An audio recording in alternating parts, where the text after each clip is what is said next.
Halo, selamat siang Tribuners. Anda sedang menyaksikan live update Tribun News edisi Rabu 20 April 2022. Siang ini akan kami sajikan informasi teraktual dan menarik yang dilaporkan secara langsung oleh reporter lapangan kami. Bersama saya, Misada Sirait, inilah live update selengkapnya. Nasib naas menimpa Elizabeth WW, 69 tahun, warga Dusun Kelatang Kajowain, Desa Wailamung, Kecamatan Talibura, Kabupaten Sika. Ia dikabarkan meninggal dunia seusai terlibat tabrakan di depan kantor Camat Talibura pada Selasa pagi. Saat itu, korban diketahui sedang bergegas menuju kantor Camat Talibura menggunakan jasa ojek untuk mengambil bantuan sosial minyak goreng dan telur. Untuk info selengkapnya akan disampaikan langsung oleh rekan jurnalis Tribun Flores, Nofri Fuka, yang kini sudah terhubung bersama kami. Silakan, Nofri. Baik, selamat siang rekan Mai. Dapat kami laporkan dari Maumere bahwa kemarin pada hari Selasa tanggal 19 April 2022 terjadi peristiwa kecelakaan tepatnya di Kecamatan Talibura. Dan adapun korbannya adalah seorang nenek berusia 69 tahun, namanya Elizabeth WW. Penyebab kejadian tersebut berawal dari korban yang menumpang salah satu tukang ojek, pengendara motor di Talibura, dari rumahnya menuju ke Kecamatan Talibura untuk menerima bantuan sosial berupa minyak goreng dan telur di kantor Camat Talibura. Namun dalam perjalanan menuju ke kantor Camat, korban dan juga para pengendara terlibat tabrakan dengan salah seorang pengendara yang mengendarai motor Revo, Honda Revo. Dan akibat tabrakan tersebut, korban Elizabeth W sempat dilarikan ke rumah puskesmas Watubaeng yang berada di Kecamatan Talibura, namun beberapa saat kemudian korban dinyatakan meninggal dunia. Adapun alamat dari korban tinggal di Dusun Kelatang Kajowain, Desa Walamun, Kecamatan Talibura, Kabupaten Sika. Dan setelah kejadian tersebut, jenazah korban dievakuasi dan dibawa ke rumah. Adapun konfirmasi kita dengan pihak Polres Sika juga melalui Humas Polres Sika, AKP Maluaran juga menyebutkan bahwa identitas para pengendara dari kedua kendaraan tersebut, yakni Bonifacius yang mengendarai Supra X125 yang membonceng korban Elizabeth WW, dan juga pengendara lainnya yakni Bernardus Blero yang mengendarai Honda Revo. Dan untuk kedua pengendara tersebut diketahui mengalami luka ringan, dan ada juga yang mendapat pengobatan dan ada juga yang tidak mendapatkan penanganan medis. Dan untuk saat ini korban sudah dibawa ke rumahnya untuk dilakukan pemakaman. Namun sempat terjadi juga bahwa saat korban dibawa ke rumah, warga yang membawa korban sempat harus menempuh jalan sejauh 7 km dikarenakan kondisi jalan yang rusak. Mereka harus berjalan kaki sejauh 7 km membawa jenazah korban menuju ke rumahnya untuk dimakamkan. Dan hal itu juga diakui dan dijelaskan pula oleh Kepala Desa Walamung, Markus Muksim, yang menyampaikan bahwa memang kejadian menggotong jenazah tersebut sudah terjadi beberapa kali, dan ia juga mengiyakan kejadian tersebut yang menimpa korban Elizabeth WW yang terjadi kemarin. Demikian dapat kami laporkan. Baik, terima kasih Nofri atas laporan Anda, dan Tribuners, wartawan kami juga telah menghimpun wawancara dengan Kepala Desa Wailamung. Berikut tayangannya untuk Anda. Peristiwa yang terjadi hari ini kecelakaan yang mana masyarakat dari Desa Wailamung, Desa Persiapan Baipar, Dusun Kajowain, ini hari masyarakat itu terima bantuan non tunai pangan dan PKH. Yang mana kejadiannya hari ini tepat di kantor Camat Talibura. Itu kecelakaan salah satu masyarakat dari Desa Persiapan Baipar, Dusun Kajowain, Desa Wailamung, nama Mama Elizabeth WW, kurang lebih usia 75 tahun. Pada awalnya Mama tua sehat-sehat. Nasi yang terjadi itu adalah Mama tua mengikuti ojek, yang mana ojek itu dari anak mantunya. Kejadian itu Mama tua mobil kendaraan roda 2 itu bersentuhan langsung dengan mobil kendaraan dari arah barat, arah Maumere, sempat tabrak. Mamtua lenting sekitar 2 meter. Dan kejadiannya Mamtua dapat benturan di aspal. Ada 2 lubang. Mamtua sempat dibawa ke rumah sakit, meninggal di Rumah Sakit Puskesmas Watubaing, Talibura. 3 tersangka yang terlibat tindak pidana perdagangan manusia ditahan bersama barang bukti pada Minggu 17 April. Mereka diduga membawa lari pengungsi Rohingya dari Jangka ke luar Biren, Aceh. Kini, para tersangka sedang menjalani pemeriksaan di Mapolres Biren menyangkut ada tidaknya keterlibatan tersangka lain. Untuk info selengkapnya akan disampaikan langsung oleh rekan jurnalis Serambi News, Yusman Din Idris yang kini sudah terhubung bersama kami. Silakan, Yusman. Terima kasih, selamat siang. Terima kasih, Mai. Tiga warga Biren pada ditangkap dalam kasus perdagangan manusia. Mereka hendak membawa 4 warga Rohingya yang sedang berada di gedung serbaguna. Aksi tersebut artinya diketahui oleh jajaran Polres Biren dan akhirnya mereka ditangkap. Selain 3 warga diamankan dan sekarang di Polres Biren juga mengamankan 2 unit kendaraan minibus yaitu Avanza, 2 unit Avanza warna putih. Kasus pelarian warga pengungsi Rohingya adalah yang kesekian kalinya terjadi sejak mereka pada Minggu 6 Maret lalu berada di Biren atau mendarat di Biren. Sudah berapa kali kasus kejahatan terjadi dan sudah ada 3 tersangka yang ditahan. Sedangkan pengungsi yang melarikan diri sudah melarikan diri sekitar 10 orang. Sementara lainnya berhasil dikembalikan ke gedung serbaguna tempat penampungan sementara. Ketiga tersangka yang sudah diamankan masih dalam penyelidikan lebih lanjut karena diduga ada pihak-pihak lain yang terlibat yang tersangkut dengan kasus tersebut karena mereka mendapat informasi yang bahwa mereka dikeluarkan dari Jangka ke jalan negara yang berjarak sekitar 5 km kemudian akan dibawa ke Langsa yang berjarak sekitar 200 km lebih. Itu jajaran Polres Biren sedang melakukan pengejaran, penyelidikan lebih lanjut menyangkut siapa saja yang terlibat dalam kasus tersebut. Dan mereka hingga saat ini masih dimintai keterangan di Mapolres Biren. Demikian, Mai.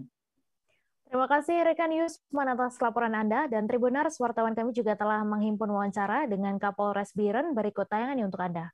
Atas setelah terjadi tindak pidana penyelundupan manusia terhadap 3 orang warga etnis Rohingya. Tentang 2 unit mobil Toyota Avanza yang dikendari para tersangka parkir di samping kantor camat.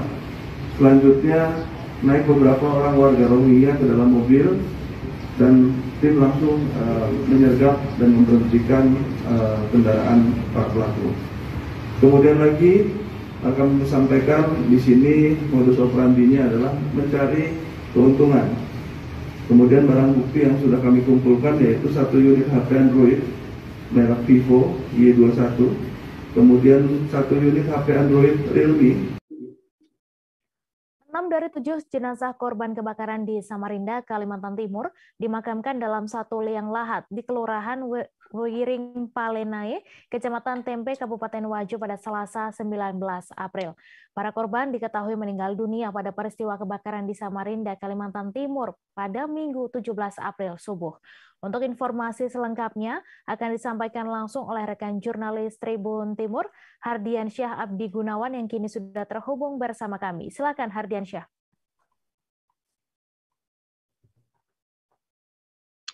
Ya, halo selamat siang Tribuner, selamat siang rekan Mei. Betul sekali bahwa 7 korban kebakaran yang terjadi di Samarinda, Kalimantan Timur pada hari Minggu kemarin tanggal 17 itu dipulangkan ke Kabupaten Wajo, Sulawesi Selatan. 7 jenazah tersebut tiba pada Senin malam, lalu di Bandara Sultan Hasanuddin lalu dibawa ke Kabupaten Wajo. 6 dari 7 jenazah tersebut dibawa ke rumah duka di Kelurahan Wiring Palenai dan tiba pada Selasa dini hari dan langsung dikebumikan di satu liang lahat yang sama. Kemudian 1 jenazah lainnya itu dibawa ke rumah duka lainnya yang berada di Kecamatan Sabamparu, Kabupaten Wajo, dan dikebumikan di perkuburan Jarae, Kecamatan Tempe, di saat yang sama. Seperti diketahui bahwa 7 jenazah tersebut 7 jenazah tersebut masih dalam satu keluarga, yakni Siti Rabiah, Siti Reski, Sri Ani Rahayu, Wahyu, Lutfi, Alia, dan Ani. Bagaimana diketahui bahwa kebakaran yang terjadi di Kalimantan Timur, di Samarinda, Kalimantan Timur itu dipicu oleh kecelakaan tunggal sebuah mobil yang menabrak rumah daripada korban ini. Seperti itu, rekan Mei. Ya, baik. Terima kasih Hardiansyah atas laporan Anda, dan Tribuners. Wartawan kami juga telah menghimpun wawancara dengan kerabat korban. Berikut tayangannya untuk Anda. Kampung itu ada 6 orang. Sebenarnya yang datang dari Samarinda itu yang kena bencana kebakaran ada 7 orang. Yang satu dibawa ke rumah duka di Benteng Lompoy, Kecamatan Sabang Paru. Yang 6 ini dibawa di rumah duka di Jalan Gelatik Timoro. Jadi yang 6 ini Pak satu keluarga semua ya? Satu keluarga semua. Jadi dimakamkan satu rumah, Pak? Yang satu juga termasuk keluarga yang di Benteng Lompoy. Jadi yang 6 ini Pak dalam satu liang lahat ya? Yang 6 ini dikuburkan dalam satu liang lahat. Tidak ada tanda-tanda. Cuma waktu kejadian kebakaran, si istri dan si anak sempat menelpon suami yang pergi membeli sayur di pasar, kalau di depan rumah ada kebakaran. Oh, pada saat kejadian dia sempat menelpon? Pada saat kejadian dia sempat menelpon. Yang menelpon itu meninggal juga? Yang menelpon meninggal juga. Almarhum ini kira-kira merantau pada tahun 2015, sekitar 7 tahun. Tapi yang ibu mertuanya baru ke sana beberapa minggu terakhir ya? Kalau mertua itu 2 hari atau 3 hari sebelum puasa dia berangkat ke Samarinda bersama anak dan menantunya. Itu jadi korban juga Pak ya? Jadi korban juga. Atas nama siapa Pak? Atas nama Supriyadi. Hubungan Bapak dengan korban ini apa? Hubungan saya dengan korban termasuk sepupu. Sepupu Pak ya? Tetangga juga. Nasib malang dialami bocah berusia 9 tahun bernama Agnes Aspira Banu. Ia tewas tenggelam di dalam kolam di wilayah RT 2 RW 13 Kelurahan Liliba, Kecamatan Obobo, Kota Kupang, Nusa Tenggara Timur.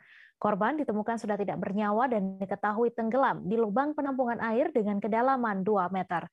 Untuk info selengkapnya akan disampaikan langsung oleh rekan jurnalis Pos Kupang, Ray Rebon, yang kini sudah terhubung bersama kami. Silakan Ray.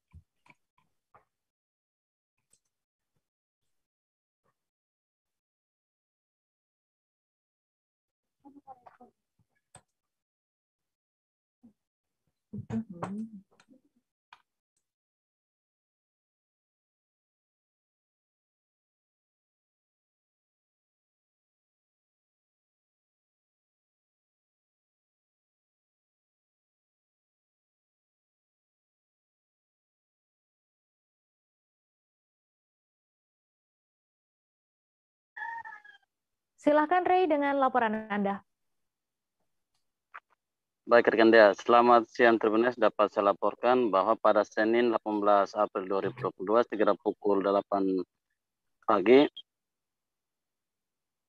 Agnes Aspira Banu, warga RT 02 RW 13 Kelurahan Liliba, Kecamatan Obobo, mengalami nasib naas ketika Agnes bersama dengan teman-temannya ingin bermain air di sebuah lubang penampung air, di mana saat bermain Agnes mengalami kecelakaan tenggelam dan tewas di lokasi kejadian, di mana informasi yang dihimpun Puspangkom di lokasi kejadian mengatakan bahwa peristiwa tersebut diketahui oleh seorang warga yaitu Daun Dolu setelah mendapatkan informasi bahwa anak tersebut atau Agnes sudah tenggelam di lubang penampungan air dengan kedalaman diperkirakan sekitar 2 meter. Dan Dolu pun mengakui bahwa di saat itu juga dia bersama dengan beberapa rekan lainnya langsung mendatangi TKP untuk melakukan pencarian sehingga bisa mengevakuasi korban tersebut. Agnes berhasil ditemukan lalu dievakuasi oleh Daud bersama rekan-rekannya. Menurut Daud, pihaknya sempat melakukan pertolongan pertama, tetapi korban pada saat itu tidak sadarkan diri. Kemudian Daud bersama warga langsung mengevakuasi dan mengantar korban ke Rumah Sakit Kartini Kupang. Setelah melakukan pemeriksaan, ternyata korban telah meninggal dunia oleh pihak medis di rumah sakit tersebut. Sedangkan pengakuan dari warga Liba lainnya, yaitu Yeremia Saluk, menerangkan bahwa sekitar pukul 9 pagi, dirinya mendapatkan informasi dari teman-teman Agnes bahwa Agnes tenggelam di lubang penampung air yang berada di RT 10, RW 12, Kelurahan Liliba, Kecamatan Oiwo, Kota Kupang. Yeremias di saat itu juga langsung menuju ke TKP. Saat tiba, korban sudah ditemukan oleh masyarakat dan dalam keadaan sudah tidak sadarkan diri, sehingga langsung dibawa ke rumah sakit. Setelah dilakukan pertolongan, korban dinyatakan meninggal dunia oleh pihak rumah sakit atau pihak medis yang saat itu melakukan pemeriksaan. Selain itu, pihak keluarga pun langsung membawa pulang korban untuk disemayamkan di rumah duka di RT 10 RW 12 Kelurahan Liliba. Informasi lain yang dihimpun bahwa korban atau Agnes Aspirabanu sempat ingin diselamatkan oleh teman-temannya di saat itu juga. Selain itu, karena korban dan teman-temannya lama bermain, sehingga korban tenggelam dan teman-temannya ingin melakukan evakuasi menggunakan sebuah tali. Namun inisiatif dari teman-temannya tidak membuahkan hasil, sehingga mereka meminta bantuan kepada warga sekitar, sehingga warga pun langsung menuju TKP sehingga korban berhasil dievakuasi. Dari pihak kepolisian pun saat itu langsung terjun ke lokasi, namun korban pun sudah tidak bernyawa. Dari kejadian tersebut, pihak keluarga atau kedua orang tuanya pasrah dan kejadian yang menewaskan anak mereka. Demikian dia. Baik, terima kasih Rey atas laporan Anda, dan Tribuners, wartawan kami juga telah menghimpun wawancara dengan saksi. Berikut tayangannya untuk Anda. Suasana pasca, jadi anak-anak masih suasana libur semua. Biasanya kalau libur itu anak-anak pada kumpul, main-main. Dan kebetulan juga di RT 10 itu ada galian lubang, itu kira-kira dalamnya 2,5 meter dan sudah dipenuhi dengan air hujan. Jadi anak-anak ini mengisi waktu bermain seperti biasa. Mereka lihat air itu bersih, jadi mereka mandi. Kira-kira mereka itu ada 9 orang, Bapak. Jadi mereka mandi, kebetulan sampai airnya keruh, dia lihat dasar air lagi. Jadi ada salah satu anak-anak yang mandi itu ada yang tenggelam. Jadi anak-anak teman-temannya mereka itu panik. Diberitahu di orang tua juga takut salah. Jadi mereka inisiatif sendiri. Mereka cari tali. Ternyata dapat tali juga, mereka tidak mampu, tidak ketemu juga. Mereka lari lagi ke tetangga, minta ada satu orang kakak lagi. Jadi dapat tali. Terus talinya tidak ketahui mau bikin apa, tapi mereka kakak itu ambil inisiatif ikut juga. Ternyata ada anak yang tenggelam, salah satu teman-teman mereka ada tenggelam. Jadi mereka panggil lah, pas di TKP itu RT 10 yang paling terdekat.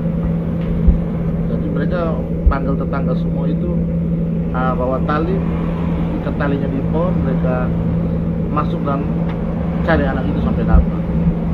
Air itu di dalamnya sekitar 2,5 meter, Bapak. Jadi makanya proses evakuasinya juga memang agak lambat sedikit. Dan memang begitu dievakuasi keluar langsung bawa ke rumah sakit itu, kira-kira itu sudah 1 jam. Jadi nyawanya tidak tertolong lagi.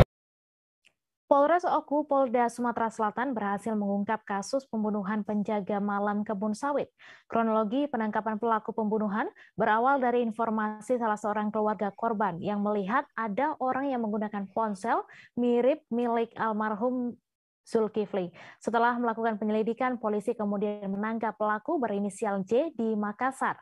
Untuk info selengkapnya akan disampaikan langsung oleh rekan jurnalis Sri Wijaya Pos, Leni Juwita yang kini sudah terhubung bersama kami. Silakan Leni.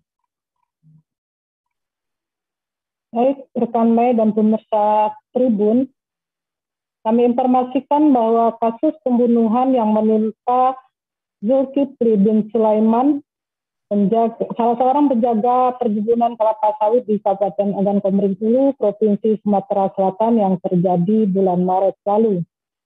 Pembunuhan yang mengakibatkan pembunuhan di Desa Gunung Meraksa, Kecamatan Lubu Batang ini awalnya merupakan penemuan mayat dengan kondisi luka di sekujur tubuh.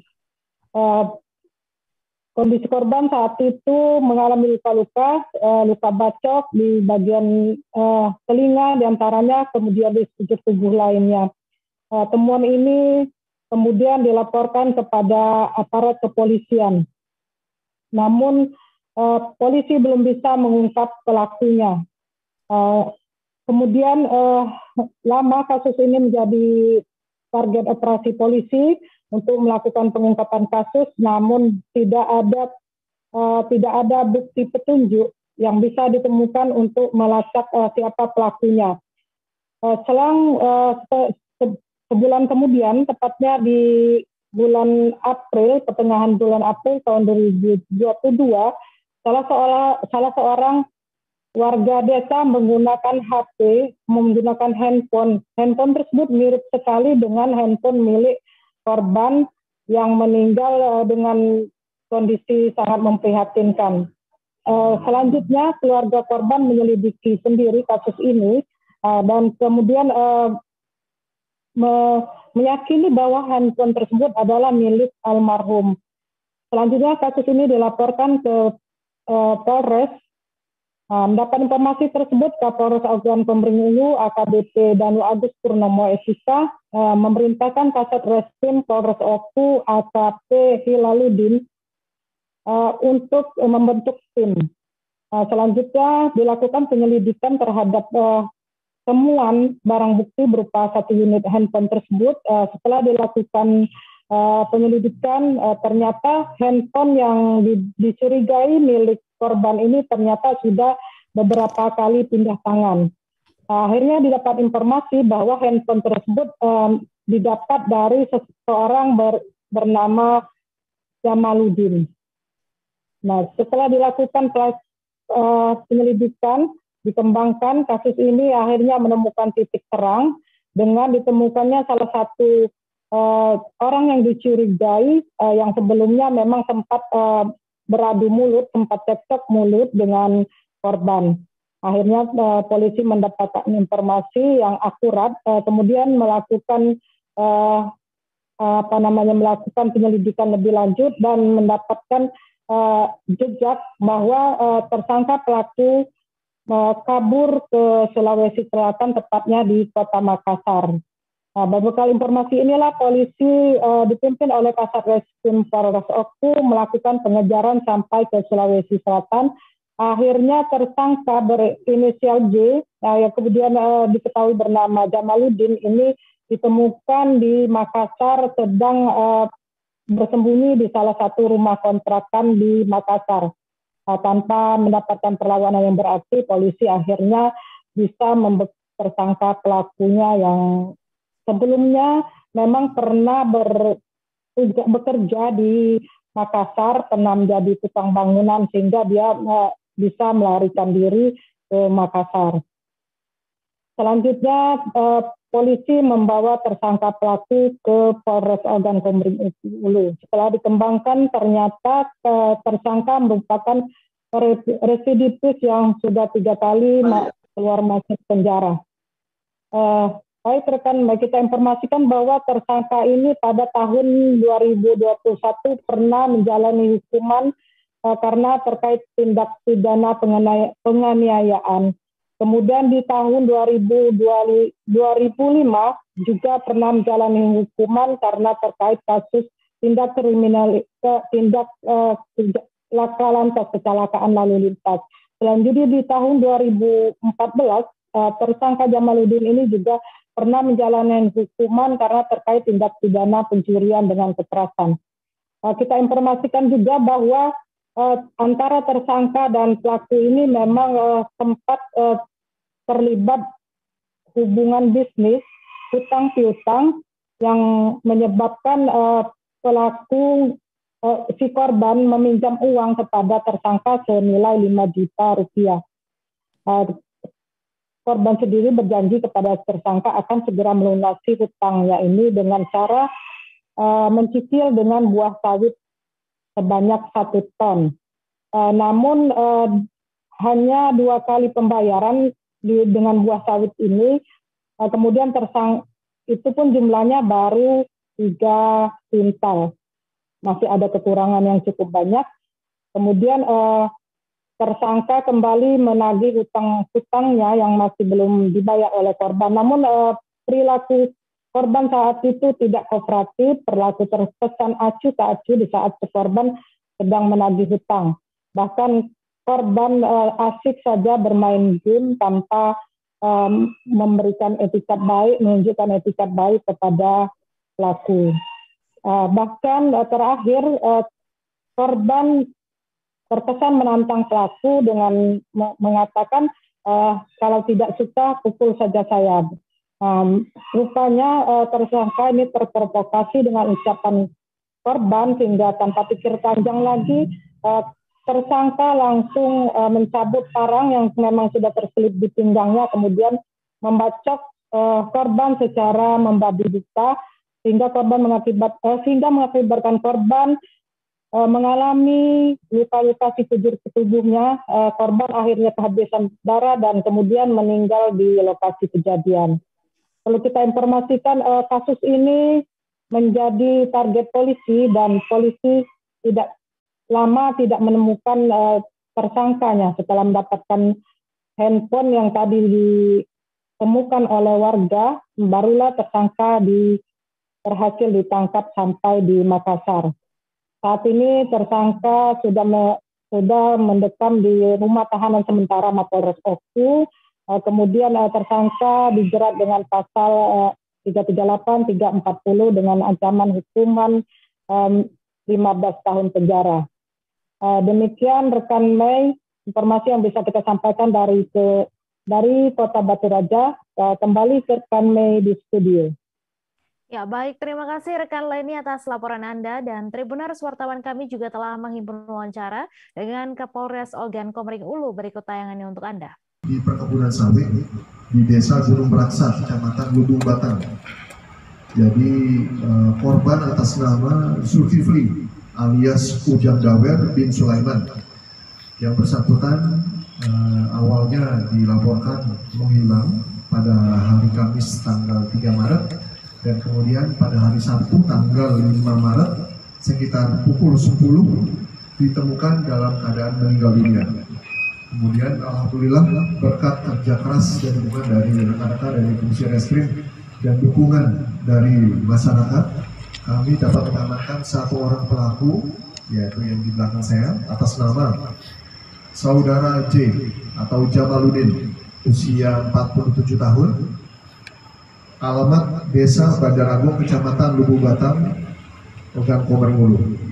Yang bersangkutan berhasil kami amankan pada hari Kamis kemarin tanggal 14 April 2022 di Makassar, Sulawesi Selatan. Jadi perlu saya sampaikan kepada rekan-rekan bahwa Saudara J merupakan residivis, yaitu sudah pernah menjalani beberapa hukuman. Antara lain pada tahun 2001 yang bersangkutan pernah menjalani hukuman terkait dengan tindak pidana penganiayaan.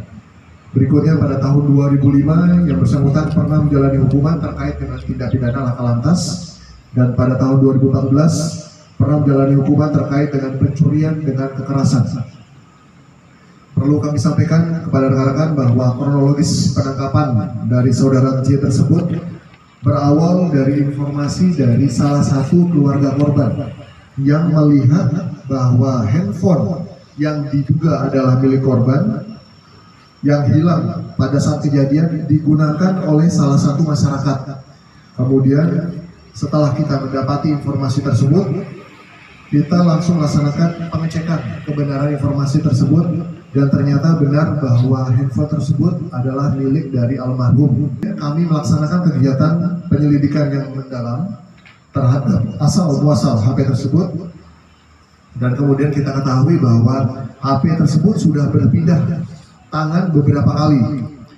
Nah, kami berupaya untuk mengidentifikasi siapa tangan pertama yang membawa HP tersebut. Sidang perkara dugaan pencemaran nama baik istri Gubernur Sumatera Utara dengan terdakwa Ismail Marzuki terus bergulir di Pengadilan Negeri Medan pada Selasa 19 April. Kuasa hukum terdakwa mengatakan seharusnya istri Gubernur Sumut menyampaikan keberatan sesuai yang telah diatur dalam Undang-Undang Pers. Ia juga meminta majelis hakim menyatakan surat dakwaan JPU batal demi hukum dan menyatakan tindakan terdakwa bukan tindak pidana. Untuk info selengkapnya akan disampaikan oleh rekan jurnalis Tribun Medan, Gita, yang kini sudah terhubung bersama kami. Silakan, Gita. Ya, selamat siang, Mei di studio.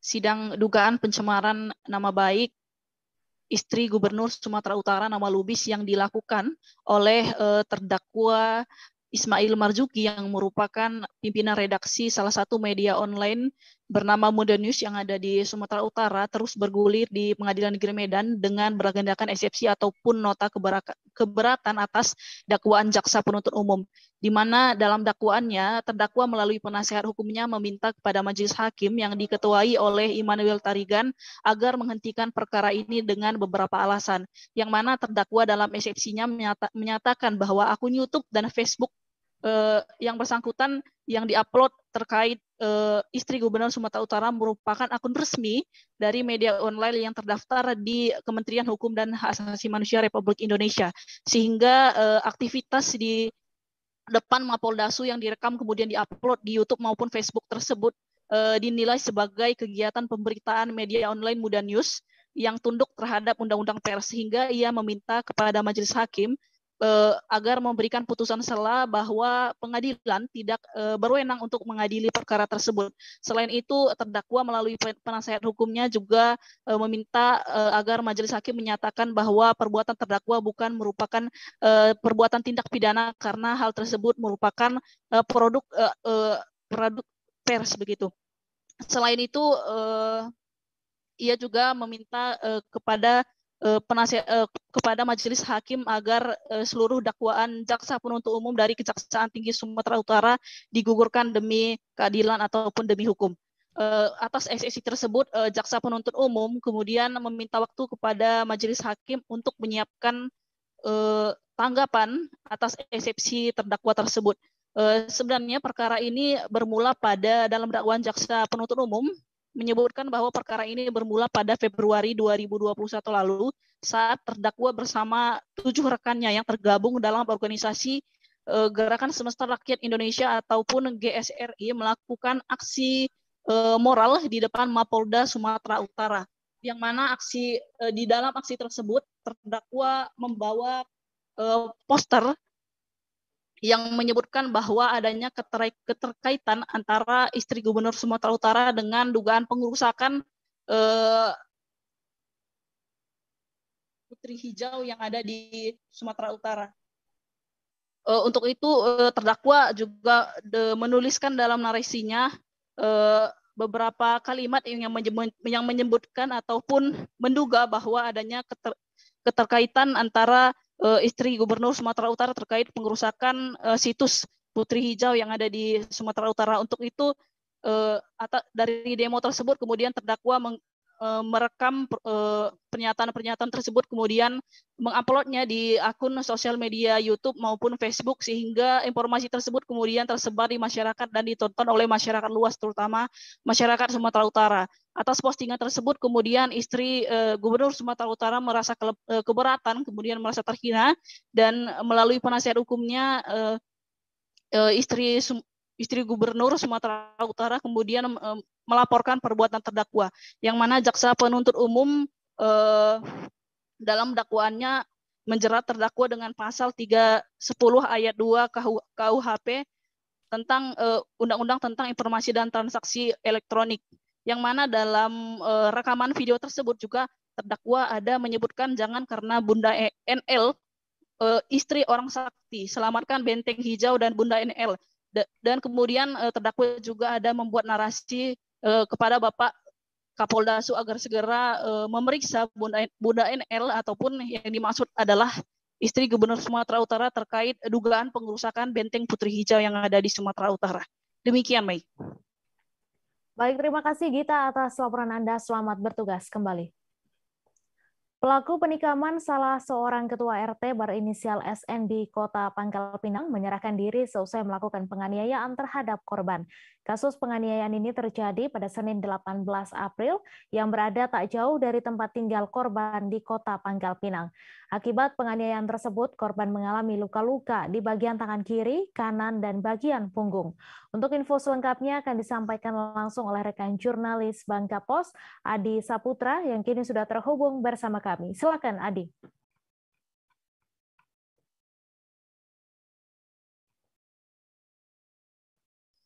Ya, Saudara Mei bersama pemirsa Tribun News dimanapun berada, saya akan melaporkan terkait kejadian yang mana menimpa salah satu ketua RT di Kota Pangkal Pinang atas nama SN yang dilakukan penikaman oleh salah satu warganya yang bernama Zen. Kejadian tersebut terjadi pada hari Senin, tanggal 18 April 2022 pada sekitar pukul 5.00. Kejadian tersebut terjadi di tidak jauh dari rumah korban yang mana beralamat di daerah Parit Lalang, Kota Pangkal Pinang. Pelaku ini melakukan penikaman terhadap korban usai mendengar kabar bahwa adanya perselingkuhan antara ketua RT dengan istri dari korban. Usai mendapatkan informasi tersebut, pelaku langsung menghampiri korban yang saat itu berada tak jauh dari rumah korban.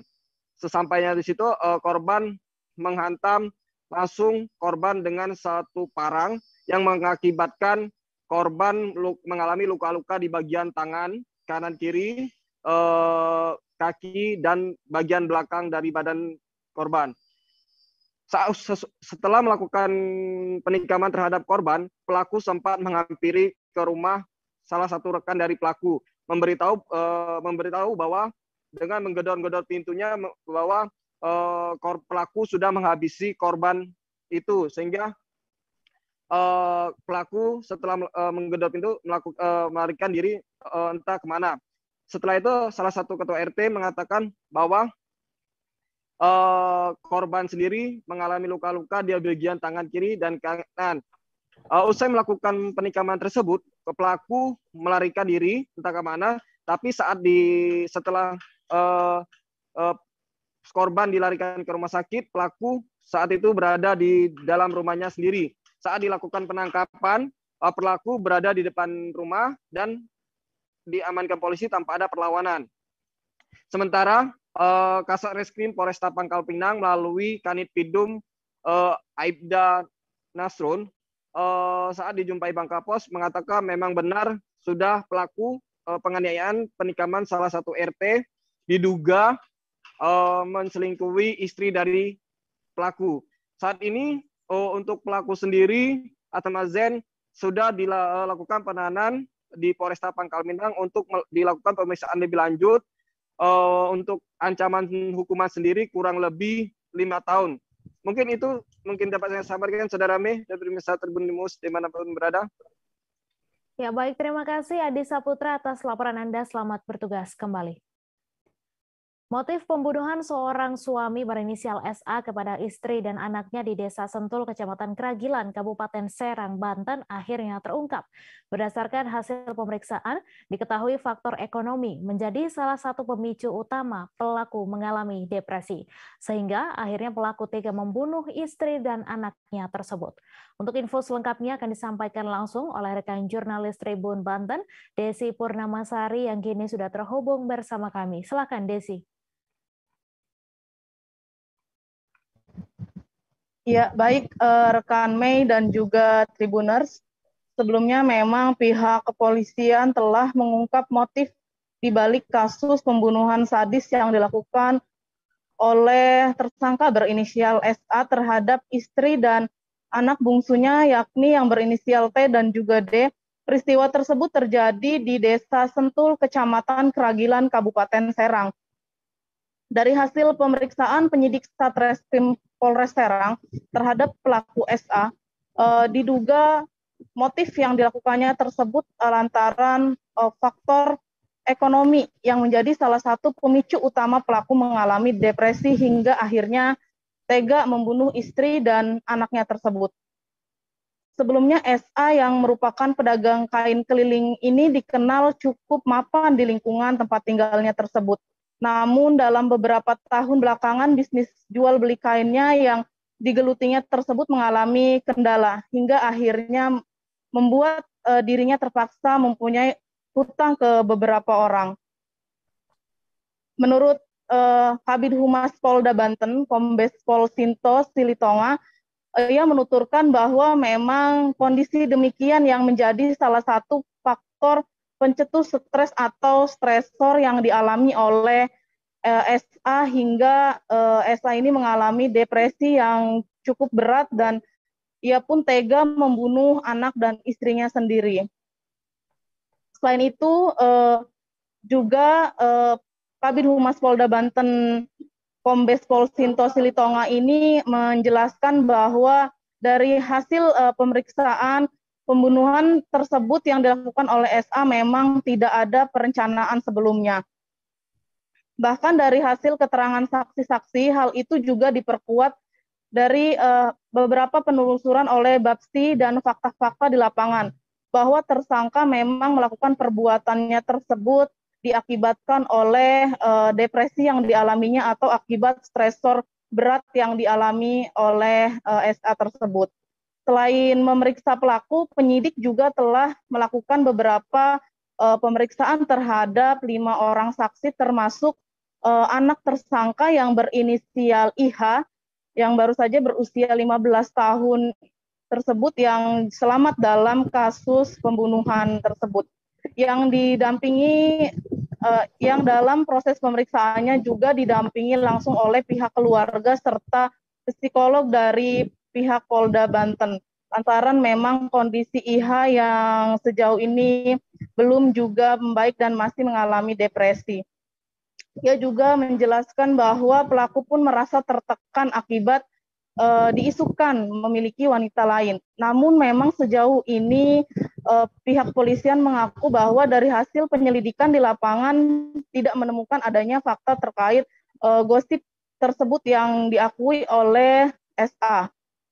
Bahkan sebelumnya SA ini juga mengaku bahwa dirinya memang sempat mengalami sakit pada bagian fisiknya, yakni di bagian tubuhnya seperti di pundak, leher, dan juga kepalanya. Namun memang hal tersebut belum dilakukan pemeriksaan sehingga belum mendapatkan diagnosa yang lengkap apakah apa yang dialami oleh SA selama ini. Sejauh ini pihak kepolisian masih akan terus mendalami dan menggali lebih dalam terkait keterangan yang diberikan oleh pelaku usai mendapatkan hasil pemeriksaan kedua. Hal ini juga dilakukan kerjasama dengan pihak rumah sakit dan juga psikolog guna mendapatkan hasil yang valid atas terkait kejiwaan yang dialami oleh tersangka. Bahkan Kabid Humas Polda Banten juga menuturkan bahwa meski kondisi tersangka yang saat ini dikatakan depresi, namun tidak menutup kemungkinan untuk mempertanggungjawabkan pidana yang dilakukan oleh tersangka atas peristiwa tersebut. Dan saat ini tersangka akan disangkakan dengan pasal berlapis, yakni pasal 44 ayat 3 Undang-Undang Nomor 23 Tahun 2004 tentang penghapusan kekerasan dalam rumah tangga serta melakukan kekerasan fisik yang mengakibatkan kehilangan nyawa dengan ancaman 15 tahun penjara dan pasal 338 KUHP pidana tentang pembunuhan dengan ancaman 20 tahun penjara. Begitu rekan Mei. Ya baik, terima kasih Desi atas laporan Anda dan Tribuners. Wartawan kami juga telah menghimpun wawancara dengan Kasat Reskrim Polres Serang. Berikut tayangan untuk Anda. Tentang kondisi terkini dari tersangka SA 44 tahun yang melakukan penganiayaan dalam rumah tangga, kekerasan dalam rumah tangga sehingga mengakibatkan istri dan anaknya meninggal dunia. Peristiwa terjadi pada tanggal 8 April 2022 sekitar pukul 01.30 dini hari pada Jumat, yang kemudian pada saat polisi mendatangi TKP ternyata tersangka SA juga mengalami kondisi terluka pada tangan, pergelangan tangan karena hendak mengakhiri hidupnya. Kami mohon maaf baru dapat melakukan press conference kepada teman-teman pada hari ini, Selasa tanggal 19 April, berhubung dengan prioritas pertama untuk menyelamatkan jiwa dari tersangka yang pada tanggal 9 April sudah dalam perawatan dan mengalami atau menjalani operasi terhadap luka besar pada pergelangan tangannya. Jadi konteksnya pemulihan terhadap kesehatan tersangka itu sendiri memakan waktu, sehingga 3 hari berada di rumah sakit sekitar tanggal 11-12 tersangka kemudian bisa dibawa kembali ke rumah tahanan Kota untuk kemudian menjalani rangkaian. Nelayan di Pulau Sebesi, lokasi terdekat dengan Gunung Anak Krakatau, tetap melaut meskipun Gunung Anak Krakatau baru saja erupsi. Sepanjang April ini setidaknya sudah 7 kali Gunung Anak Krakatau mengalami erupsi. Nelayan dan warga di Pulau Sebesi juga tak menampik ada rasa khawatir jika Gunung Anak Krakatau akan mengalami erupsi susulan. Untuk informasi selengkapnya akan disampaikan langsung oleh rekan jurnalis Tribun Lampung, Domi Desmantri, yang kini sudah terhubung bersama kami. Silakan Domi.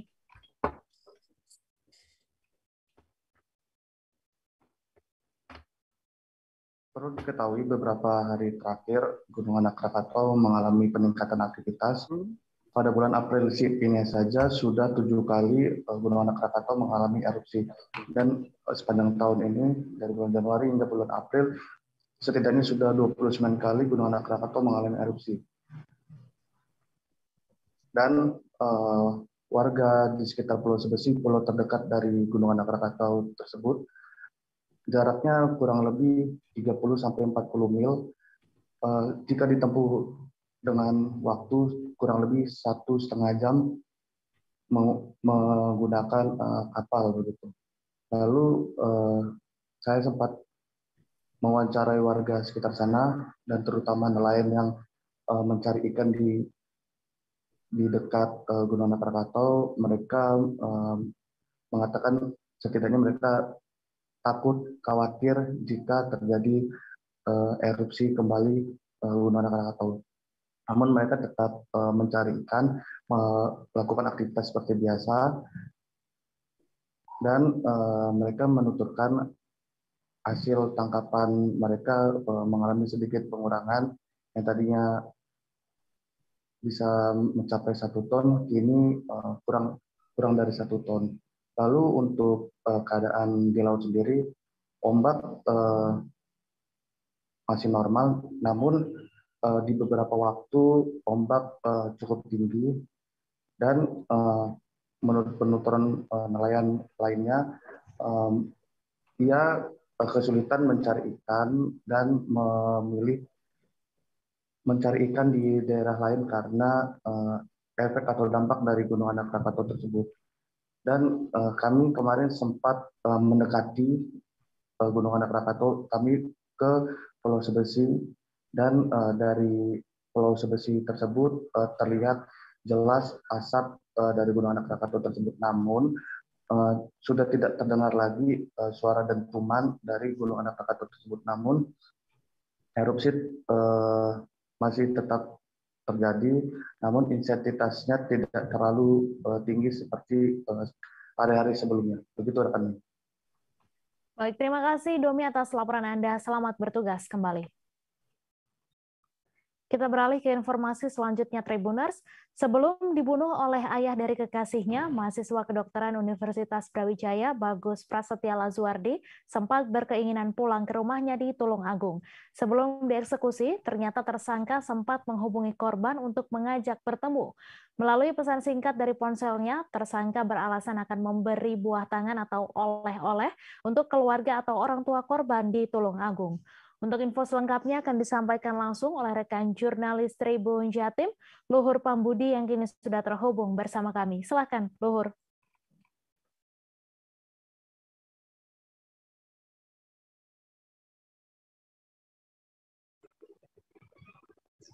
Baik, Mei. Saya akan melaporkan mengenai perkembangan kasus pembunuhan yang dialami oleh korban yang bernama Bagus Prasetya Lazuardi yang merupakan mahasiswa kedokteran di sebuah kampus terkemuka yang ada di Kota Malang, Jawa Timur, yang ternyata korban dibunuh oleh ayah dari pacar Bagus sendiri, jadi ayah dari korban yang berinisial yang bernama Ziad Ibrahim. Dan kasus tersebut terungkap dari awal penemuan mayat dari korban yang semula dibuang di sebuah lahan kosong yang ada di kawasan Pandaan, Kabupaten Pasuruan. Dan pelaku saat ini sudah berstatus tersangka hasil penyelidikan dari pihak Subdit 3 Jatan Ras Polda Jatim yang dikomandoi oleh AKBP Lintar Mardono. Dan ternyata sebelum dilakukan eksekusi pembunuhan terhadap korban, tersangka sempat melakukan mengajak si korban untuk bertemu, yang rencananya diajak untuk nongkrong ke sebuah warung kopi sembari diajak untuk membeli sebuah buah tangan atau oleh-oleh sebelum si korban hendak pulang mudik ke Tulung Agung, karena memang korban ini merantau di Malang untuk berkuliah, dan rencananya pada hari dieksekusi itu korban hendak akan pulang ke Kabupaten Tulung Agung. Namun ketika diajak berkeliling menggunakan mobil yang dikendarai oleh mobil milik korban ya, jadi dalam mobil milik korban itu tersangka mengendarai dan bertindak sebagai sopir, sedangkan si korban duduk di samping kiri sebagai penumpang. Dan ketika berkeliling mencari tempat warung kopi ya, bahasanya semacam itu, ternyata mereka tidak kunjung menemukan tempat nongkrong warung kopi karena kebanyakan beberapa kawasan tempat nongkrongnya mereka tuju dalam keadaan tutup. Dan kemudian mereka berjalan ke suatu daerah di kawasan Singosari Malang dan berhenti di sebuah bahu jalan di kawasan jalan tersebut, kawasan Singosari Malang. Mereka akhirnya terlibat cekcok yang bermula saat si tersangka semacam menuduh si korban karena sudah melakukan aktivitas pelecehan seksual berupa melakukan penyampaian pesan chat mesum terhadap anak tirinya atau terhadap pacar dari korban itu sendiri. Dan itulah yang menyebabkan si alibi dari atau dalih dari si tersangka menyebabkan itu membuat dirinya naik pitam dan akhirnya melakukan eksekusi pembunuhan terhadap korban dengan cara membekap kepala korban menggunakan kantong kresek yang ada di sebelah kirinya ya. Kemudian selain membekap, ketika korban sudah dalam keadaan lemas, tersangka pun juga melakukan eksekusi tambahan, yakni dengan menekan dada korban menggunakan lututnya dengan menindih ya. Dan posisi korban saat itu masih berada di bangku kursi samping kiri sopir. Jadi memang eksekusi pembunuhan korban dilakukan di dalam mobil. Dan setelah korban dipastikan meninggal dunia, tidak bergerak, tidak bernafas, dan dipastikan meninggal dunia, si pelaku kemudian berusaha untuk menyimpan sementara mayat dari korban di dalam mobil tersebut. Nah, rencananya di malam itu, yang eksekusi pembunuhan yang dilakukan oleh tersangka itu sebenarnya dilakukan pukul 10 malam, pukul 22.00, dan setelah dipastikan meninggal, rencananya tersangka akan membuang mayat itu ke suatu daerah, namun karena tidak menemukan suatu tempat yang benar-benar aman, maka si tersangka sempat menyimpan jenazah korban di dalam mobil di bagian yang tersembunyi ya, di dalam tengah mobil itu. Kemudian tersangka memarkirkan kendaraan korban yang semula dikendarainya itu di sebuah ruko, area parkir sewa ya, ruko yang terbilang aman. Kemudian korban kembali pulang. Dan pada pagi harinya tersangka kembali pulang pada pagi harinya di tanggal 8 pagi sekitar pukul 7 tersangka kembali menuju ke mobil dan berniat untuk membuang jenazah dari korban, yang akhirnya tersangka menemukan sebuah tempat yang dirasa tepat, yakni di sebuah lahan kosong yang berada di kawasan Jalan Raya Utama, jalan tol Surabaya yang mengarah ke Surabaya Malang ya, yang ada di kawasan Pasuruan. Jadi jenazah dibuang di sebuah lahan kosong yang ternyata ketika kita konfirmasi kemarin dengan penyidik, ternyata pemilihan tempat lahan kosong untuk membuang mayat itu bersifat asal. Jadi tersangka tidak memiliki analisis yang mendalam, yang begitu mendasar terkait pemilihan lokasi untuk membuang jenazah. Jenazah dibuang begitu saja di tumpukan di semak-semak ya, semak-semak yang cukup rimbun, kemudian jenazah yang tergeletak masih dengan pakaian lengkap itu ditutupi dengan semacam ilalang-ilalang, reramban tumbuhan liar yang ada di area tersebut untuk ditutupi sehingga mengaburkan keberadaan dari mayat tersebut. Dan 4 hari kemudian sekitar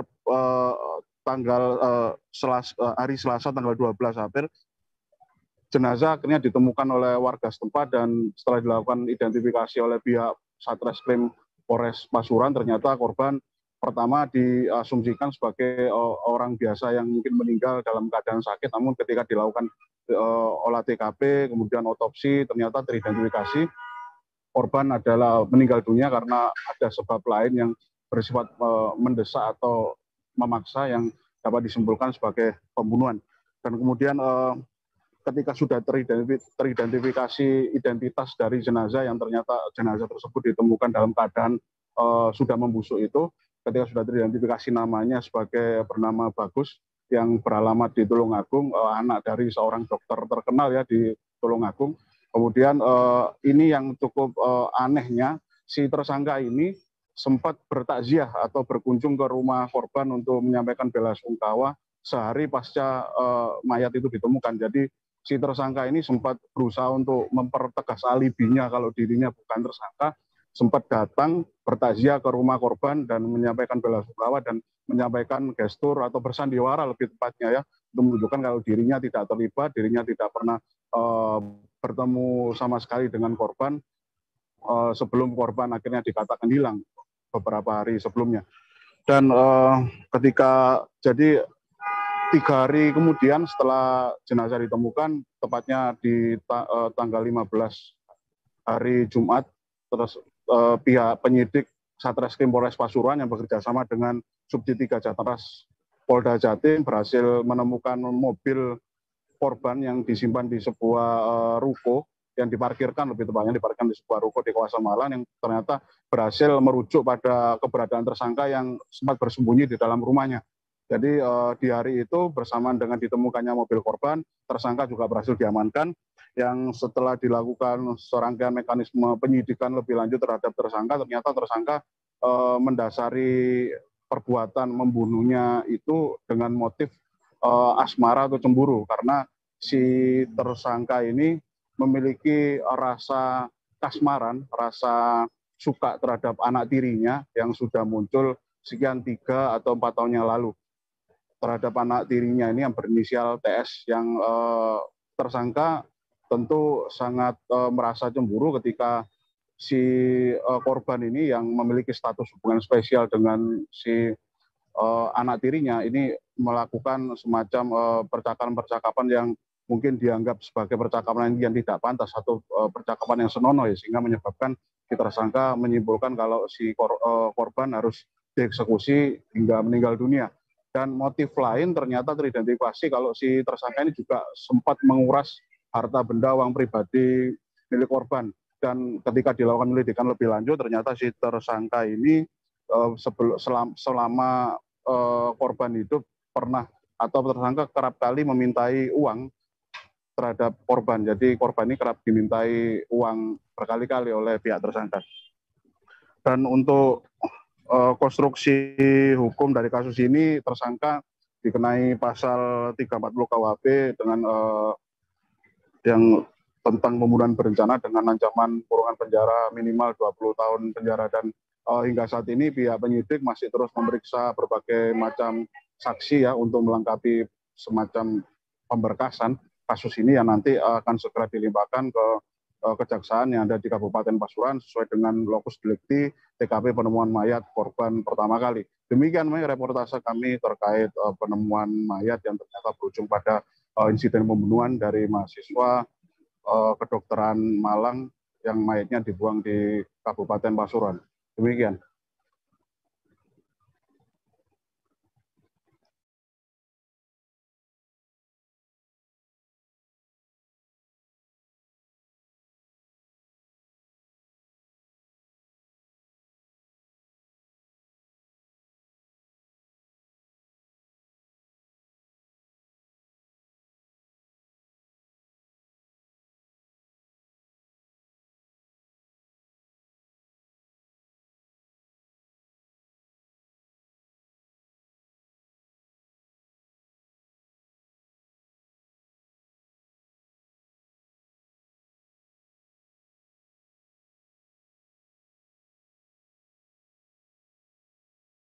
Terima kasih Luhur Pambudi atas laporan Anda, dan Tribuners wartawan kami juga telah menghimpun wawancara dengan Wakil Direktur Ditreskrimum Polda Jatim serta tersangka. Berikut tayangannya untuk Anda. Jatimnas Polda Jawa Timur berhasil mengungkap perkara pembunuhan dengan berencana dan atau pencurian dengan kekerasan yang menyebabkan matinya seseorang.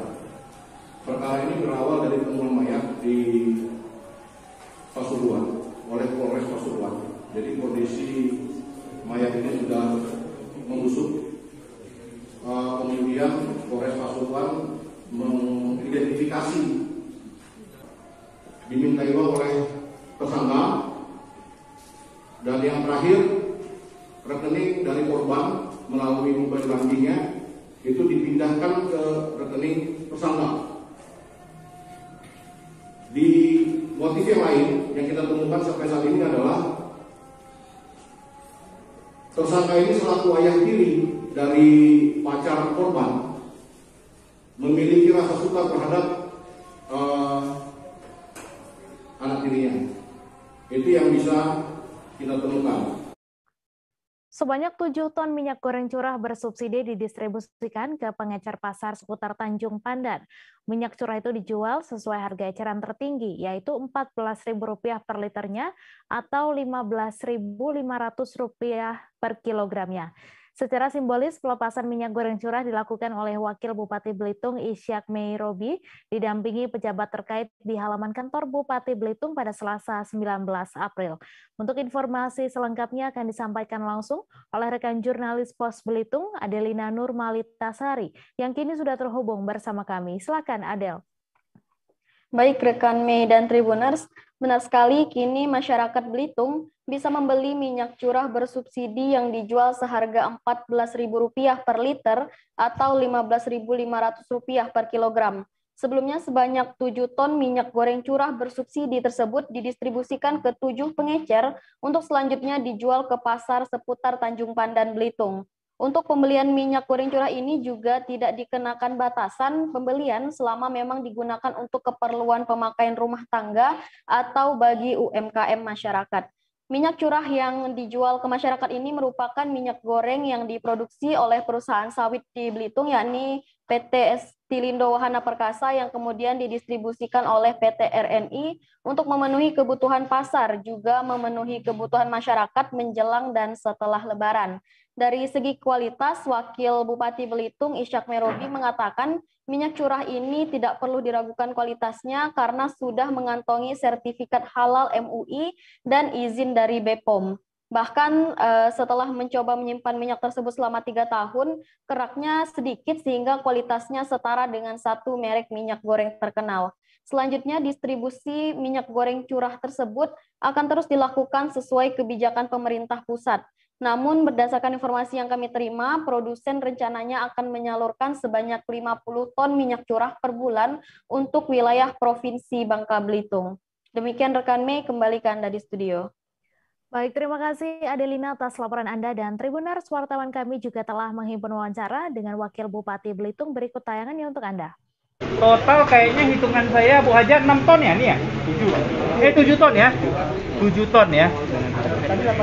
Jadi headnya nanti konsumen di Belitung ingat hanya boleh membeli dengan Rp14.000 per liter. Ya. Ya. Ya. Kalau 15 itu per kilo, 14 itu per liter. Ya. Maksimum pembelian ada diatur nggak? Belum ya?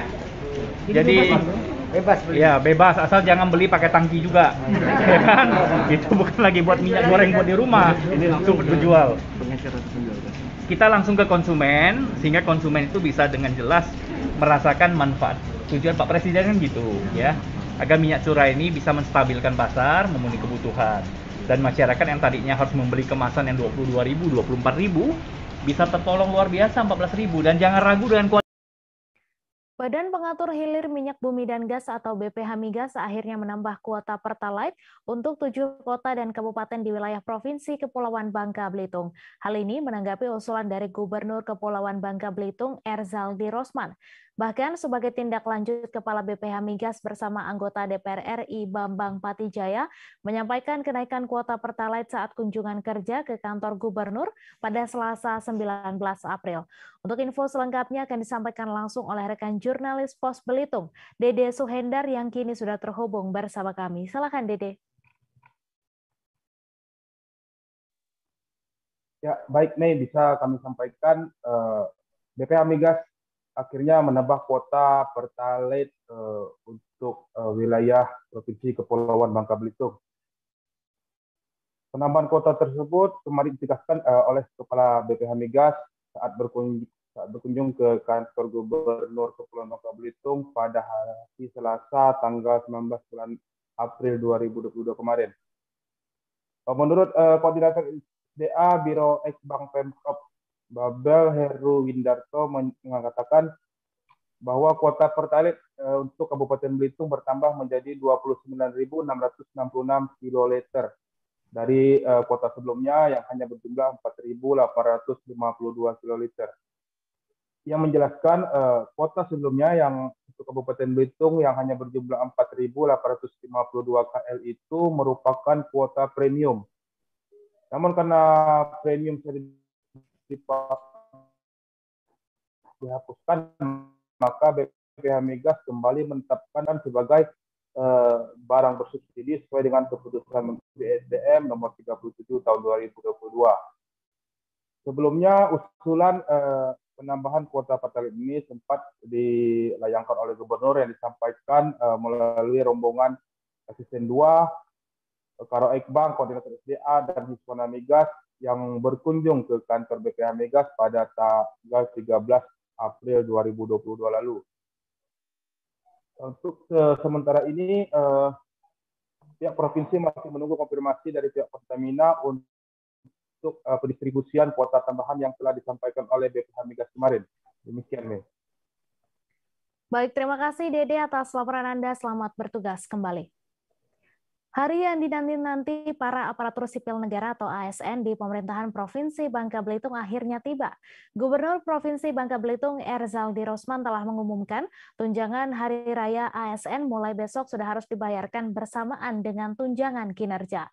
Pemerintah Provinsi Bangka Belitung juga telah menganggarkan total anggaran untuk THR sebesar 25 miliar rupiah.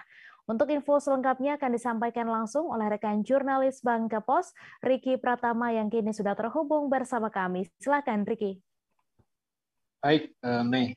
Baik, akan saya sampaikan pemirsa Tribuners dimanapun berada, bahwa pada Selasa 19 April 2022 kemarin, Gubernur Provinsi Bangka Belitung telah menandatangani peraturan gubernur atau pergub tentang tunjangan hari raya 5.000, sekitar 5.000 aparatur sipil negara yang ada di Provinsi Bangka Belitung. Mereka yang akan menerima THR ini yaitu mereka yang telah mengajukan, setiap OPD telah mengajukan pengajuan untuk pencairan THR ke Badan Keuangan Daerah.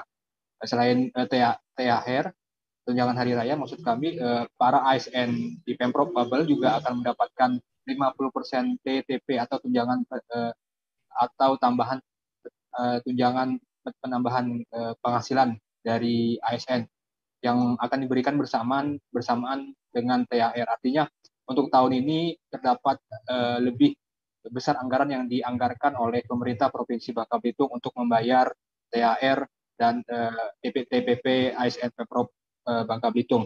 Berdasarkan data yang kami dapatkan, sekitar 25 miliar anggaran Pemprov Babel untuk membayar THR dan 50% TPP membutuhkan anggaran 14 miliar, sehingga total pemerintah Provinsi Bangka Belitung untuk membayar keseluruhan yaitu 39 miliar.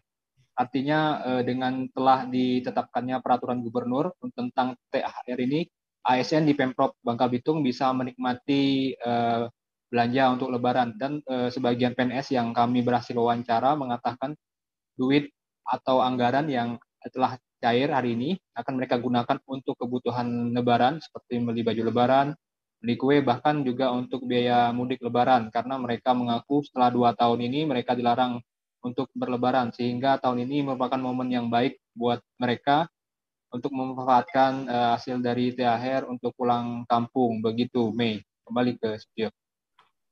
Baik, terima kasih Riki atas laporan Anda, dan Tribuners, pertemuan kami juga telah menghimpun wawancara dengan Gubernur Provinsi Bangka Belitung. Berikut tayangannya untuk Anda. Sudah saya tanda tangani, THR sudah bisa dicairkan, dan saya minta kepada petugas, khususnya Bakuda kita, untuk mempercepatkan itu dan tidak dicicil-cicil. Ya, tidak dicicil, bayar mulai besok. Ada himbauan Pak kepada ASN kita untuk menanjakan waktu THR semua negeri, untuk produk-produk dalam negeri. Semua sudah dewasa. Semua sudah punya uang, gunakanlah uangnya dengan penuh tanggung jawab. Perkara mau sedekah, mau pakai produk apa, semua sudah pintar. Tidak perlu saran-sarankan lagi. Insya Allah duit yang diberikan bermanfaat. Tahun ini lebih besar Pak dibanding tahun sebelumnya. Nah itu saya tadi sudah menandatangani, intinya kalau nggak salah ini ada tambahan untuk kinerja. Pemerintah Provinsi Sulawesi Tenggara membeberkan angka stunting di Sultra masih terbilang tinggi dari rata-rata angka nasional. Seperti diketahui, angka rata-rata stunting nasional sebesar 24%. Sedangkan di Sulawesi Tenggara, angka stunting mencapai 30%. Kurangnya pengetahuan dan wawasan tentang bahaya stunting masih menjadi salah satu penyebab masih cukup tingginya angka stunting di Sultra. Untuk info selengkapnya akan disampaikan langsung oleh rekan jurnalis Tribun News Sultra, Amelda Devi, yang kini sudah terhubung bersama kami. Silakan, Amelda. Ya baik, terima kasih rekan Mei. Perlu kami informasikan bahwa memang angka stunting di Sulawesi Tenggara, khususnya Provinsi Sulawesi Tenggara, masih cukup tinggi. Seperti yang disampaikan tadi, berdasarkan data Kota Kendari, mohon maaf, maksud saya Provinsi Sulawesi Tenggara itu sebesar 30,2%, dan itu berdasarkan hal tersebut Sulawesi Tenggara termasuk 5 besar angka stunting tertinggi di Indonesia. Ya, data itu memang diperoleh berdasarkan hasil studi status gizi Indonesia pada tahun 2021. Dengan angka prevalensi tersebut, maka dari itu Sulawesi Tenggara berada di posisi 5 besar. Ya, maka dari itu rekan Mei, pemerintah provinsi bersama BKKBN Sulawesi Tenggara melalui rapat kerja daerah yang dilaksanakan kemarin di salah satu hotel di Kota Kendari mencanangkan dan menguatkan program pembangunan keluarga kependudukan dan keluarga berencana atau Bangga Kencana sekaligus percepatan penurunan stunting atau program PPS. Ya, untuk itu BKKBN dan pemerintah Provinsi Sulawesi Tenggara juga menggandeng beberapa pihak untuk melakukan sosialisasi kepada masyarakat. Salah satunya itu diantaranya kerjasama penandatanganan MOU dengan 17 kabupaten kota yang ada di Provinsi Sulawesi Tenggara. Kemudian kerjasama dengan beberapa surat kabar, media online, dan stasiun TV yang ada di Sulawesi Tenggara untuk dalam hal penayangan iklan layanan masyarakat pencegahan stunting melalui surat kabar, media online, dan juga siaran TV lokal. Selain itu, Mei, kerjasama BKKBN Sultra juga dengan Perum Bulog Sulawesi Tenggara dalam hal ketersediaan kebijakan pangan untuk sebagai upaya percepatan penurunan angka gizi buruk di Sulawesi Tenggara. Kerjasama juga dilakukan dengan Ketua Asosiasi Institusi Pendidikan Tinggi Gizi Indonesia terkait pengembangan gizi dalam rangka percepatan penurunan stunting. Dan yang terakhir, bekerja sama dengan Universitas Halu Oleo dalam hal pendidikan, penelitian, dan pengabdian di masyarakat. Ya, untuk itu, dengan adanya kerjasama tersebut, diharapkan program-program BKKBN itu bisa lebih kuat lagi dilakukan, sehingga edukasi kepada masyarakat bisa lebih maksimal dilakukan, agar diharapkan dengan pengetahuan yang diberikan, sudah sejak dini dilakukan pencegahan stunting mulai dari masa perkawinan ayah dan ibu. Seperti itu, Mei. Baik, terima kasih Amelda atas laporan Anda. Selamat bertugas kembali. Ratusan siswa dari TK, SD, dan SMP, baik negeri maupun swasta, meramaikan sepanjang Jalan Raya Protokol Kalianget Sumeneb pada Rabu 20 April. Mereka turun ke jalan untuk menyambut kedatangan Presiden Joko Widodo yang tiba di Kabupaten Sumeneb.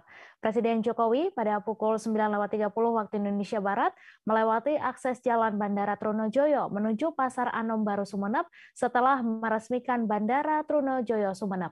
Untuk informasi selengkapnya akan disampaikan langsung oleh rekan jurnalis Tribun Madura, Ali Hafidz, yang kini sudah terhubung bersama kami. Silakan, Ali.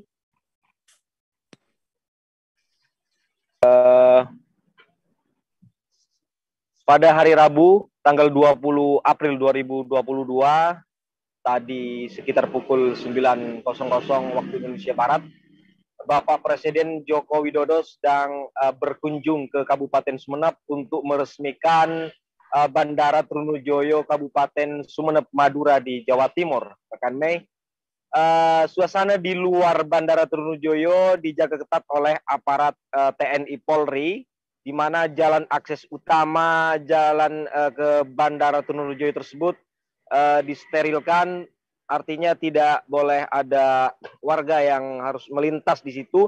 Cuman sejauh sekitar kurang lebih 1 kilometer dari lokasi Bandara Trunojoyo, ratusan siswa baik PAUD, SD ataupun SMP dan juga warga di Kabupaten Sumeneb ini berjejer di protokol Jalan Raya Kalianget Kabupaten Sumeneb untuk menyambut kedatangan Bapak Presiden Joko Widodo setelah ditunggu meresmikan Bandara Trunojoyo di Kabupaten Sumeneb.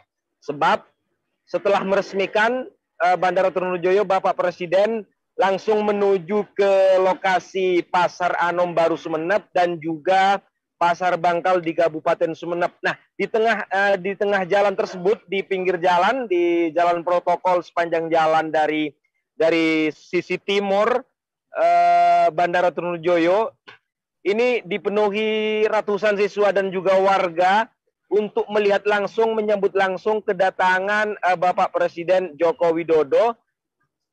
Ratusan siswa memegang bendera merah putih dan juga berteriak memanggil Bapak Presiden saat Presiden Joko Widodo melewati jalan tersebut, Mei. Selain itu juga terpantau Bapak Presiden dari mobil itu melemparkan kaos warna hitam yang kaos berwarna hitam yang berfoto foto Bapak Presiden ya, Jokowi. Begitu untuk sementara, Mei. Baik, terima kasih Ali Hafidz atas laporan Anda. Selamat bertugas kembali. Ya. Kita beralih ke informasi selanjutnya, Tribuners. Petugas Lapas Kelas 2B Singkawang berhasil menggagalkan upaya penyelundupan 42 paket sabu yang disamarkan menyerupai potongan cincau dengan dilapisi lakban hitam. Menindaklanjuti hal tersebut, petugas lapas dibantu aparat dari TNI, Polri, dan BNN, kemudian melakukan razia besar-besaran di lingkungan lapas. Akhirnya petugas menemukan bong atau alat hisap sabu di salah satu blok di Lapas Kelas 2B Singkawang. Untuk informasi selengkapnya akan disampaikan langsung oleh rekan jurnalis Tribun Pontianak, Rizky Kurnia, yang kini sudah terhubung bersama kami. Silakan, Rizky.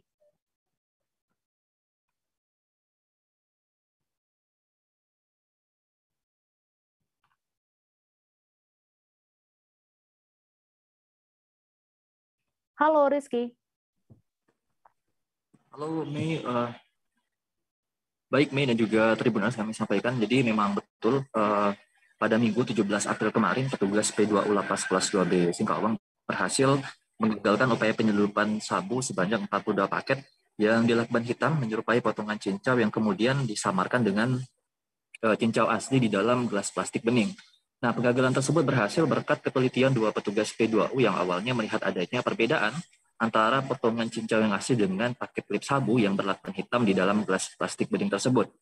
Nah, 2 hari setelah berhasil menggagalkan penyelundupan sabu tersebut, petugas lapas kemudian dibantu personel dari TNI, Polri, dan juga BNN melakukan razia di sejumlah blok lapas, khususnya di blok narkoba.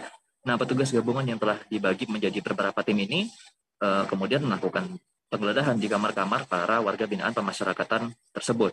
Dari pantauan kami di lokasi kemarin, para warga binaan ini memang terlihat hanya pasrah dan hanya patuh saat seluruh ruangan di kamarnya diperiksa oleh para petugas. Nah, mereka juga dikumpulkan di depan kamarnya sembari diawasi oleh petugas gabungan. Nah, dari penggeledahan ini banyak sekali barang yang berhasil diamankan oleh petugas.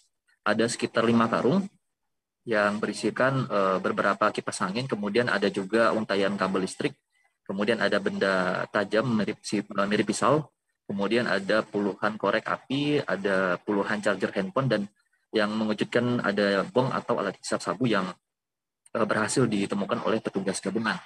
Nah, berdasarkan keterangan dari PLH Kalapas, Pak Laude Muhammad Masrul menyebutkan dari hasil penyelidikannya memang bom ini merupakan alat yang sudah lama dipakai dan baru berhasil ditemukan saat razia gabungan ini.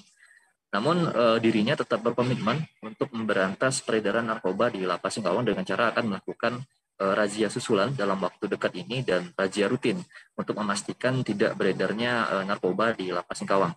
Nah, untuk diketahui Tribuners, di Lapas Singkawang ini memang lebih banyak dihuni oleh narapidana narkoba daripada kasus lainnya.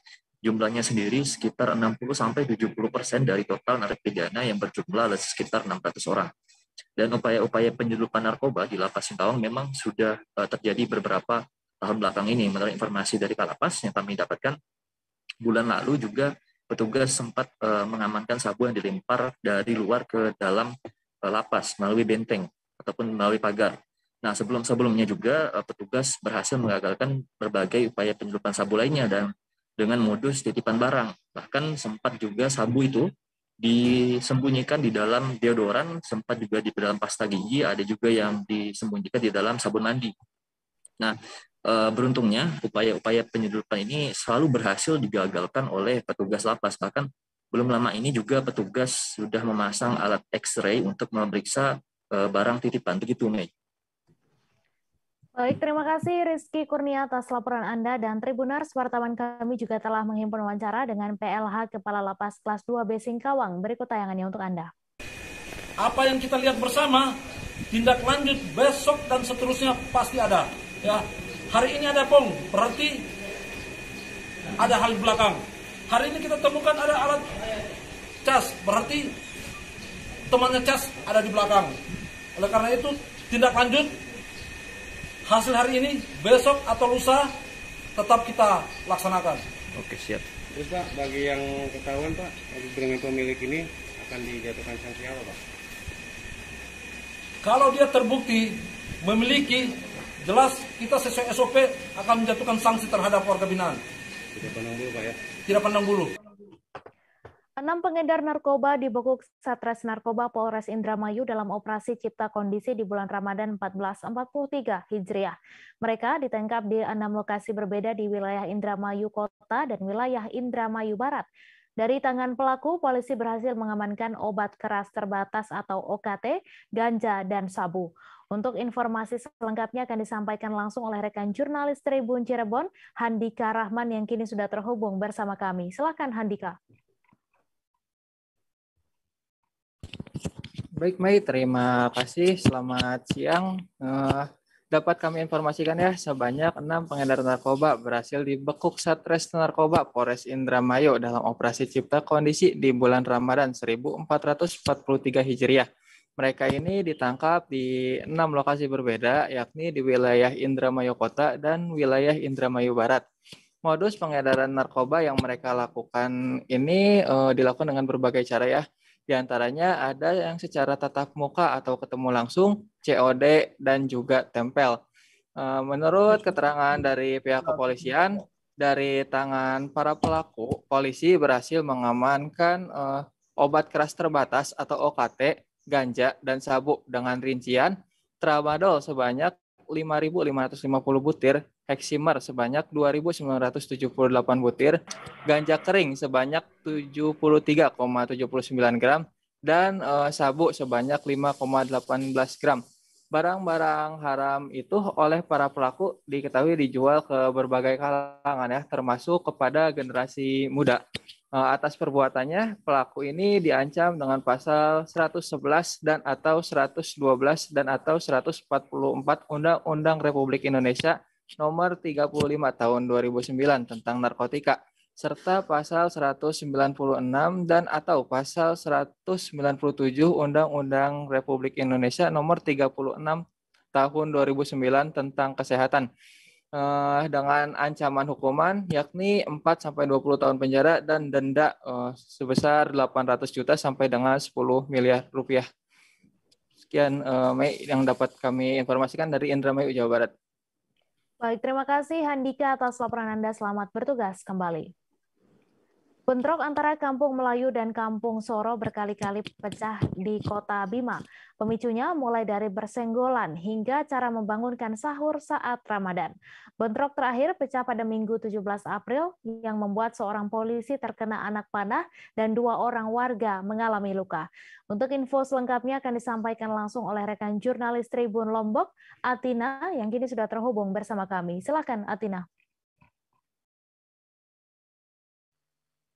Baik, terima kasih rekan Mei. Dapat saya laporkan dari Kota Bima, Tribuners, Kampung Melayu dan juga Kampung Soro yang ada di Kota Bima berkali-kali terlibat bentrok sejak sebelum bulan Ramadan dan semakin bersih tegang selama bulan Ramadan ini.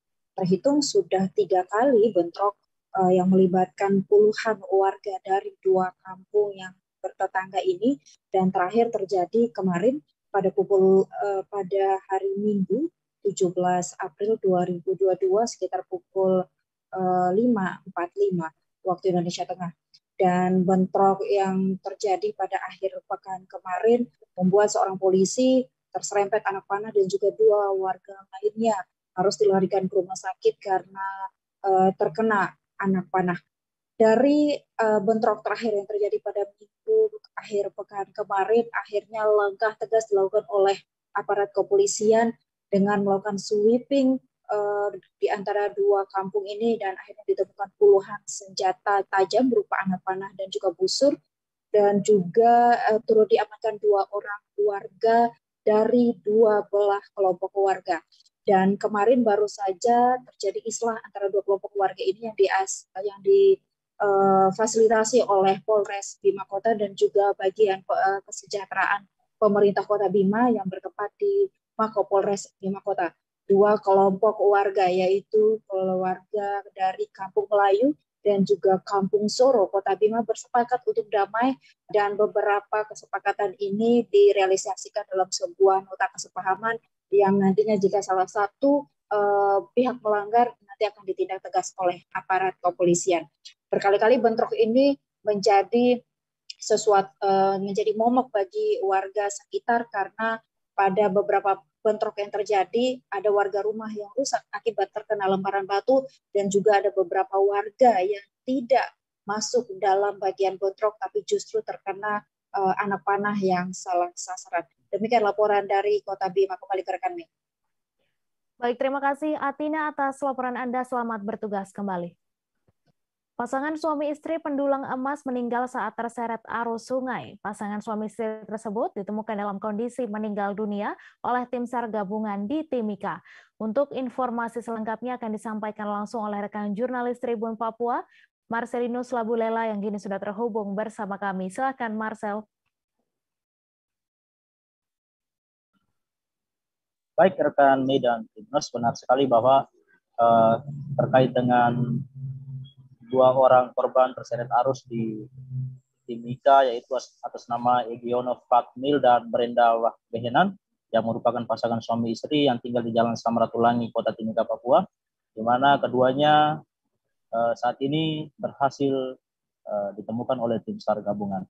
Adapun proses pencarian kedua korban, sejak kemarin sudah ditemukan salah satu korban, yaitu istri Egioneo bernama Brenda, sudah ditemukan kemarin di Mil 24 area Dulang PT Freeport Indonesia. Namun kejadian tersebut bisa saya sampaikan bahwa untuk kronologis kejadian singkat, kedua korban pada malam hari sekitar pukul 20 menyeberangi sungai Jernih yang ada di area PT Freeport Indonesia untuk pergi ke base camp tempat mereka di mana mereka dulang. Namun pada saat hendak menyeberang, mereka malah terseret arus sungai hingga mengakibatkan mereka terseret arus sungai dari Mil 28 hingga ke Mil 24, di mana jaraknya cukup jauh dari lokasi tersebut. Atas kejadian itu, tim SAR kemudian melakukan pencarian berdasarkan laporan dari keluarga korban, yaitu Yosep Temur Ubun kepada tim SAR gabungan kemarin, dan kemarin siang sekitar pukul 12, korban istri dari Egioneo perempuan sudah ditemukan, dan hari juga tim SAR melakukan pencarian di hari kedua, sehingga korban Egioneo 4 Mil berhasil ditemukan sekitar pukul 10.30.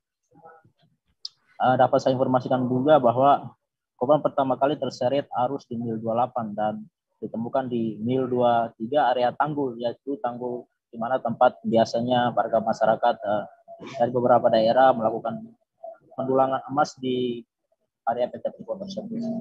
Diketahui bahwa area tersebut memang seringkali memakan korban jiwa, khususnya di area sungai Jernih tersebut. Namun banyak aktivitas masyarakat yang melakukan pendulangan di sana mengakibatkan segala bencana bisa terjadi kapan saja, mengingat arus sungai yang cukup deras, apalagi di saat musim hujan. Dan diketahui bahwa pada saat mereka terseret sungai itu memang malam harinya itu ada hujan deras. Dapat saya tambahkan juga, Mei, bahwa waktu proses pencarian korban, kedua korban pasangan suami istri ini sudah ditemukan dan sudah dibawa ke RSUD Timika, dan selanjutnya akan diserahkan kepada pihak keluarga untuk dimakamkan. Untuk itu dapat saya tambahkan bahwa terkait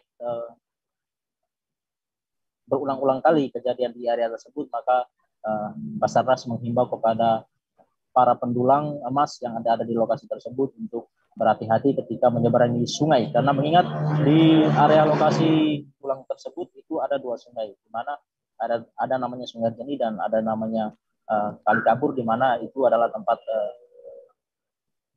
mereka mendulang. Baik, Mei, demikian laporan dari saya dari Timika. Baik, terima kasih Marcelinus atas laporan Anda, dan Tribuners, wartawan kami juga telah menghimpun wawancara dengan Kasubsi Operasi SAR Timika. Berikut tayangannya untuk Anda. Baik, terima kasih. Hari ini jam 10.35 telah berhasil ditemukan satu jenazah laki-laki atas nama Egioneo, dan ditemukan oleh tim SAR gabungan tadi.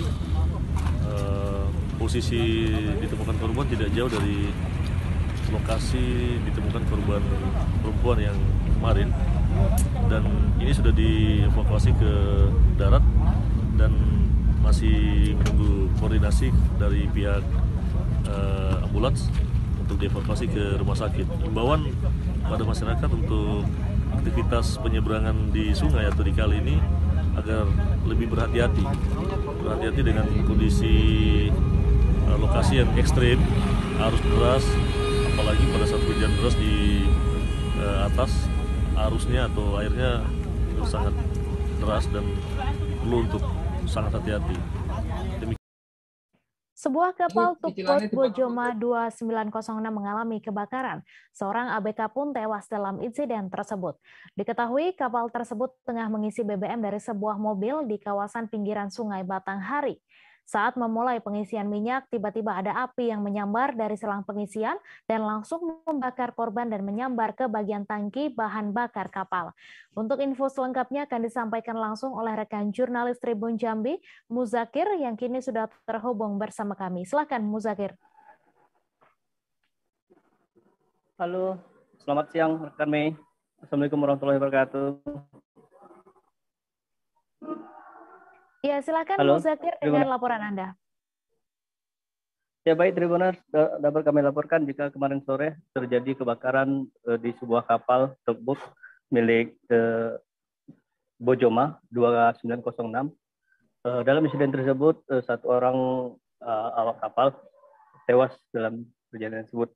Informasi yang dihimpun, kapal tersebut tengah mengisi bahan bakar jenis solar dari sebuah mobil yang berada di pinggir Sungai Batanghari, tepatnya di Desa Kunangan, Kecamatan Taman Rajo, Muaro Jambi. Insiden tersebut terjadi sekitar pukul 15.00. Kejadian tersebut ketika melakukan pengisian dari menggunakan selang panjang. Saat melakukan pengisian, tiba-tiba ada api yang menyambar dari selang pengisian dan langsung membakar korban. Kemudian awak kapal yang lainnya mengetahui adanya kejadian tersebut, langsung memadamkan kebakaran tersebut menggunakan AVAR dan alat seadanya di sana. Selain korban meninggal, satu orang rekannya juga mengalami luka bakar, namun tidak separah korban. Dan kedua korban kemudian dievakuasi ke rumah sakit terdekat. Begitu rekan Mei. Baik, terima kasih Muzakir atas laporan Anda. Selamat bertugas kembali.